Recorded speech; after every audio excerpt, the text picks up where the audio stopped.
우리가 보통 사후 관리라고 프로그램이 굉장히 많이 복잡하게 되어 있는데요. 그런 것들을 한두 주 늦추더라도, 한두 번 빠지더라도 가슴 확대 수술의 결과에 아주 큰 영향을 미치는 것은 아닙니다. 하지만 1년이 이르는 기간까지 브레이저를 잘 착용하지 않거나 가슴에 좌우 비대칭이 유발되도록 꼬운 자세로 있거나 아니면 비대칭적인 자세를 반복하게 될 경우에는 가슴의 좌우의 비대칭이 심해질 수 있는 문제점이 발생할 수 있습니다.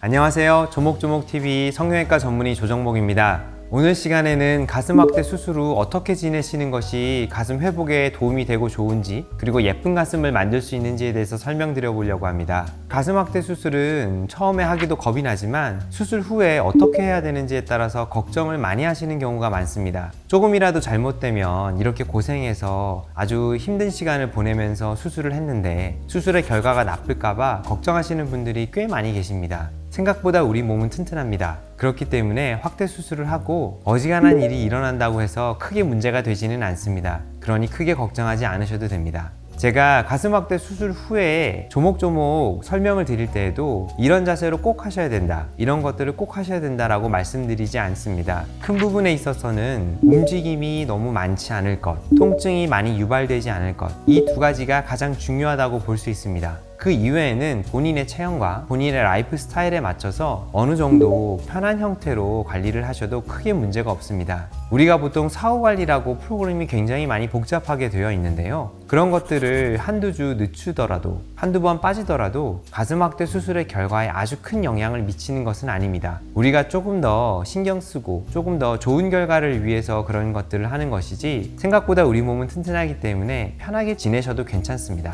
수술 후에 결과가 좋게 하기 위해서는 우리 몸 안에 일어나는 일들에 대해서 잘 알고 계시는 게 좋습니다. 수술 직후에 일주일까지는 피막이 형성되기 시작하는 기간이기 때문에 굉장히 조심하셔야 됩니다. 특히 수술 당일날과 다음날에는 재출혈이 발생할 수 있기 때문에 너무 무리하지 않는 것이 좋습니다. 수술 후에 통증이 별로 없다고 해서 너무 무리한 일정을 수행하시다가 재출혈로 인해서 피 세척을 해야 되시는 경우도 아주 드물게 있을 수 있습니다. 그래서 일주일이 지나고 나면 아주 얇은 피막이 생기기 때문에 그 다음부터 한 달까지는 피막이 튼튼해지는 기간입니다. 그 기간 동안에는 움직임이 많이 발생하게 되면 가슴방이 넓어지게 되는 문제점이 있을 수 있습니다. 브레이저를 잘 착용하지 않아서 누웠을 때 좌우로 벌어지게 되면 가슴골이 벌어질 수 있겠죠. 그리고 낮에 불편하다고 해서 스포츠 브라나 단단한 윗밴드를 착용하지 않으면 내가 원하지 않는 위치로 보형물이 이동할 수도 있습니다. 하지만 한 달이 지나고 나면 이 피막들이 튼튼해지기 때문에 3개월까지는 자리가 공고히 잡히는 기간입니다. 저는 이 기간이 가장 위험한 기간이라고 설명드려요. 왜냐하면 수술을 하고 나서 한 달이 지나면 굉장히 편해지고 또 다 나은 것 같은 기분이 들기 때문입니다.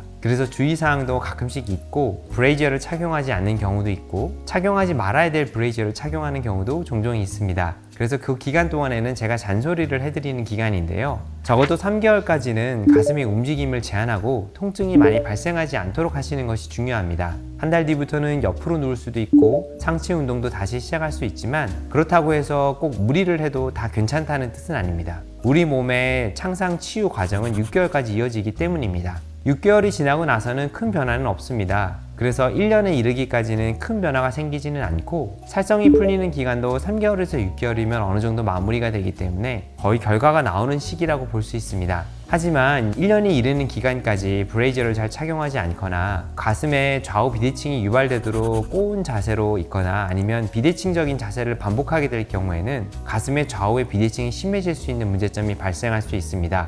우리가 가슴 확대 수술을 하고 나면 그 이후로부터는 또 노화의 과정이 시작될 수 있습니다. 따라서 저는 1년까지는 필수적으로 브레이저를 착용하라고 말씀드리고, 가급적이면 그 이후에도 가슴에 움직임이 많이 생기지 않게 스포츠 브라나 이런 가슴을 잘 잡아주는 브라를 착용하는 것을 굉장히 중요하게 말씀드리는데요. 당연히 일주일에 하루 이틀 정도는 브레이저를 착용하지 않고 지낸다고 해서 큰 일이 일어나는 것은 아닙니다. 수술을 하고 나서 1년이 지났을 때도 통증이 유발되거나 찌릿찌릿한 느낌이 온다고 말씀하시는 분들이 계십니다. 걱정하지 않으셔도 괜찮습니다. 3일 이상 통증이 지속되거나 지속적인 통증이 심해지지 않는다면 그것은 모두 다 회복되는 과정입니다. 우리 몸 안에 있는 피막은 계속해서 자극을 받을 경우에 우리 몸에 신호를 보내는 신호 전달 체계를 가지고 있습니다. 무리를 하지 말라는 뜻이죠. 우리가 너무 피로하게 몸을 무리하게 될 경우에 과로를 하면 몸이 아파서 몸져 눕게 되듯이 가슴의 움직임이 너무 많아지거나 보형물을 감싸고 있는 피막에 무리한 자극, 스트레스가 주어지게 되면 우리 몸은 신호를 보내게 되어 있습니다. 그래서 내가 착용하고 있는 브라에 문제가 있는 것은 아닌지, 내가 어저께 너무 무리를 한 것은 아닌지 살펴보시는 것이 좋습니다. 그래서 가슴 확대 수술을 하면 완전히 모든 것이 끝난 것 같은 1년이 지나서도 조금씩 변하기 때문에 좀 더 아름다운 가슴을 처지지 않게 잘 유지하기 위해서는 지속적으로 관심을 갖고 관리를 하시는 것이 필요합니다. 오늘 시간에는 가슴 확대 수술을 하고 나서 기간에 따라서 어떤 식으로 몸이 회복하고 그 기간에 어떻게 해야 아름답고 예쁜 가슴이 되는지에 대해서 설명드려 봤습니다. 앞으로도 여러분들이 좋은 수술 결과를 유지할 수 있도록 조목조목 잘 설명을 드리도록 하겠습니다.